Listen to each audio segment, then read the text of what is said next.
ലുഖ്മാനുൽ ഹകീം തങ്ങൾ. ഓ സുഹൃത്തുക്കളെ, മഹാനവരുകൾ പ്രിയപ്പെട്ട മോനെ വിളിച്ചിട്ട് പറഞ്ഞില്ലേ, യാ ബുനയ്യ, ഓ പൊന്നുമോനെ. സ്വന്തം മോനെ വിളിച്ചിട്ട് കൂടുതലും ഉപദേശിച്ച ബാപ്പയാണ് ലുഖ്മാനുൽ ഹകീം തങ്ങൾ റളിയല്ലാഹു അൻഹു. ആ ഉപദേശം കൊടുത്ത കൂട്ടത്തിൽ മഹാനവരുകൾ സ്വന്തം മകനെ വിളിച്ചിട്ട് പറയാണ്, യാ ബുനയ്യ, അല്ല കുഞ്ഞുമോനെ, ലികുല്ലി ഇൻസാനിൻ ബൈതാ, എല്ലാ മനുഷ്യനും രണ്ട് വീടുണ്ട് മോനെ.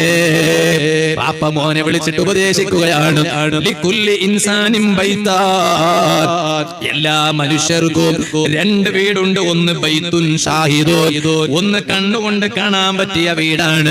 ആ വീടാണ് നമ്മുടെ നാട്ടിൽ ഉള്ള വീട്, നമ്മൾ കിടക്കുന്ന വീട്, നമ്മൾ ഭക്ഷണം കഴിക്കുന്ന വീട്, നമ്മൾ താമസിക്കുന്ന വീട്. അത് ബൈത്തുൻ ഷാഹിദുൻ, കണ്ണുകൊണ്ട് കാണാൻ പറ്റിയ വീടാണ്. എന്നിട്ട് മോനോട് പറഞ്ഞു, മോനെ, ഇനി രണ്ടാമത്തൊരു വീടുണ്ട്, ബൈത്തുൻ ഗായിബ്, അത് കണ്ണുകൊണ്ട് കാണാൻ പറ്റാത്ത വീടാണ് മോനെ.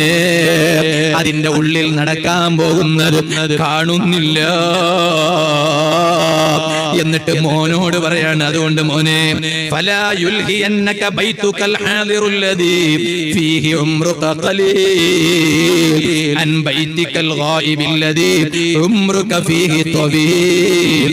മോനെ, കുറഞ്ഞ ആയുസ് മാത്രമുള്ള ആ ദുനിയാവിന്റെ വീട്ടിലെ സുഖങ്ങൾ കാരണം ദീർഘകാലം ജീവിക്കാനുള്ള, കണ്ണുകൊണ്ട് നോക്കിയാൽ കാണാൻ പറ്റാത്ത ആ വീടിനെ മറന്നു പോകരുത് മോനെ.